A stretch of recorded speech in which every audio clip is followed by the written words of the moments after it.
Om Swastiastu, perkenalkan kami dari kelompok 5. Perkenalkan nama saya Niputu Ditamahi Pertiwi dengan anggota saya Cenenga Yustiana Dewi, Imade Reza Dwi Purnama Putra, dan Iwayan Budiana. Di sini kami akan membahas tentang studi lapangan tentang etika korupsi yang ditinjau dari agama Hindu. Selanjutnya akan dijelaskan oleh teman saya yaitu Cenenga Yustiana Dewi. Silakan. Pengertian korupsi. Korupsi dalam bahasa Yunani atau koruptela, yaitu merampas hak milik orang lain tanpa seizin dari pemilik hak. Sedangkan dalam bahasa Latin atau corruptio, yaitu busuk, rusak, menyogok. Dapat kita tarik kesimpulan, korupsi dalam dunia pemerintahan yaitu sebuah tindak pidana yang menggunakan uang rakyat untuk kepentingan pribadi tanpa sepengetahuan siapapun. Korupsi dalam pandangan agama Hindu. Korupsi dalam pandangan agama Hindu adalah perbuatan tidak terpuji yang dilarang keras untuk tidak melakukan dan apabila melakukan akan mendapat dosa. Agama tidak mengajarkan umat untuk melakukan perbuatan tercela dan tidak logis jika salah satu agama menganjurkan atau memperbolehkan melakukan korupsi termasuk dalam agama Hindu.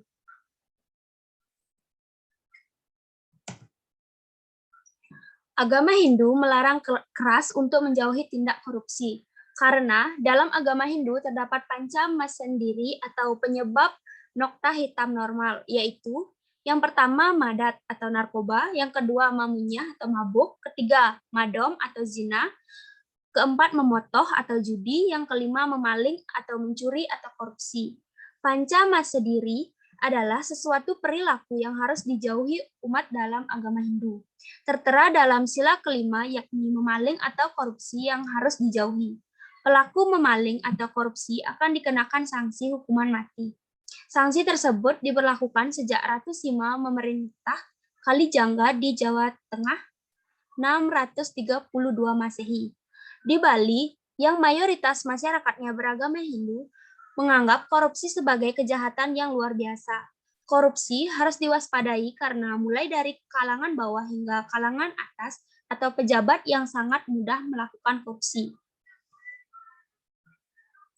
Contoh kasus yang pertama ialah perkara dugaan tindak pidana korupsi penyimpangan dalam pemberian kredit tidak benar yang dilakukan oleh pengurus lembaga perkreditan desa atau LPD Groga Buleleng pada 2008 sampai 2015. Penyidikan ini merupakan pengembangan dari putusan Pengadilan Tindak Pidana Korupsi pada Pengadilan Negeri Denpasar tahun 2020. Dalam perkara tindak pidana korupsi pengelolaan keuangan LPD Desa Pakraman Groga dengan terpidana atas nama Komang Agus Putrajaya. Berdasarkan hasil ekspos pelaku atas nama MS, NM, dan KS, ditingkatkan statusnya menjadi tersangka dugaan tindak pidana korupsi kredit fiktif pada LPD Desa Pakraman Groga dengan pasal sangkaan pasal 2 ayat 1. Pasal 3 Undang-Undang Nomor 31 Tahun 1999 sebagaimana diubah dengan Undang-Undang Nomor 20 Tahun 2001 tentang perubahan atas Undang-Undang Nomor 31 Tahun 1999. Jo pasal 55 ayat 1 ke 1 KUHP. Selanjutnya akan dijelaskan oleh rekan saya.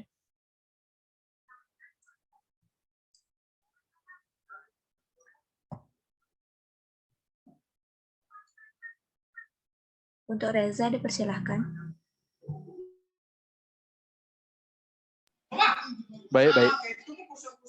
Contoh kasus pertama ialah perkara dugaan tindak pidana korupsi penyimpangan dalam pemberian kredit tidak benar yang dilakukan oleh pengurus lembaga perkreditan desa LPD Groga Buleleng pada 2008 sampai 2015. Penyidikan ini merupakan pengembangan dari putusan Pengadilan Tindak Pidana Korupsi pada Pengadilan Negeri Denpasar tahun 2020 dalam perkara tindak pidana korupsi pengelolaan keuangan LPD Desa Pakraman Groga dengan terpidana atas nama Komang Agus Putrajaya. Berdasarkan hasil ekspos, pelaku atas nama MS, NM, dan KS ditingkatkan statusnya menjadi tersangka dugaan tindak pidana korupsi kredit fiktif pada LPD Desa Pakraman Groga dengan pasal sangkaan pasal 2 ayat 1. Pasal 3 Undang-Undang Nomor 31 Tahun 1999 sebagaimana diubah dengan Undang-Undang Nomor 20 Tahun 2001 tentang perubahan atas Undang-Undang Nomor 31 Tahun 1999 Pasal 55 ayat 1 ke 1 KUHP. Next.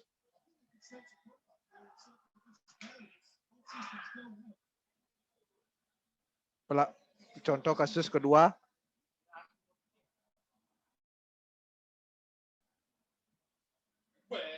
Belum. Kasus kedua.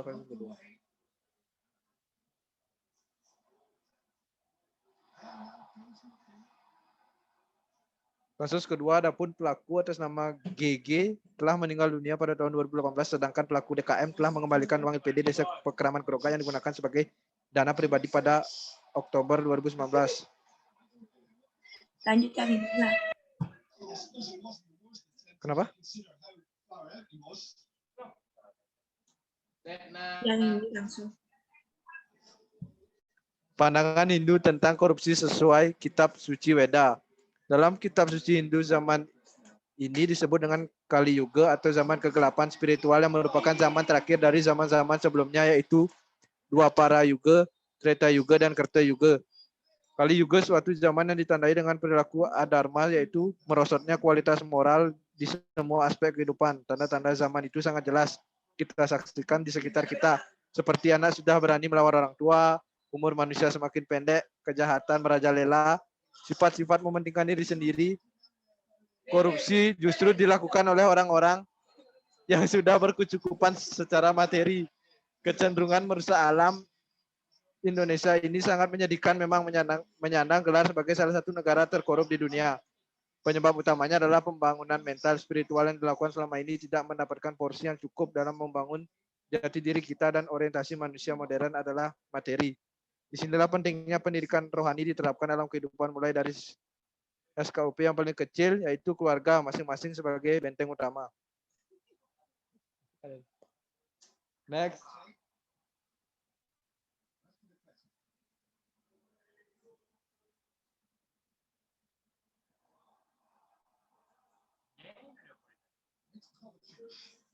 Siapa sekarang?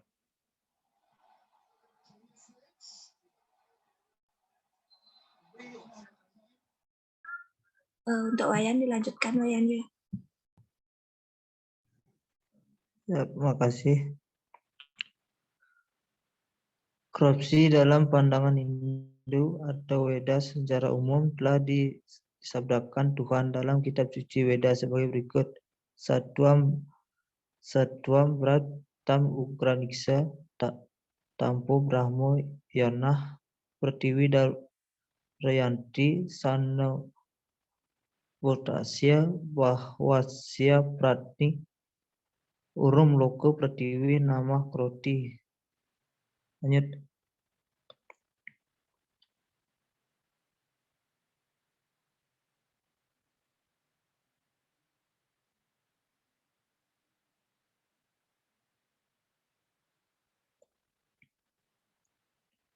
Korupsi dalam pandangan Hindu atau Weda secara umum telah disabdakan Tuhan dalam Kitab Suci Weda sebagai berikut. Satyana Utama Vita Bumi Saryana Utama Vita Dahyuh Sentana Aditya Tisnasati Devi Samo Adistritas.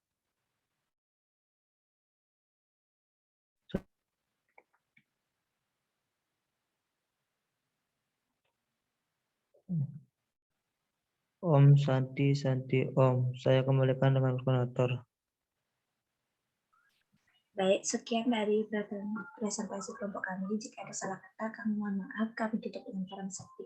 Om Santi Santi Santi Om. Terima kasih.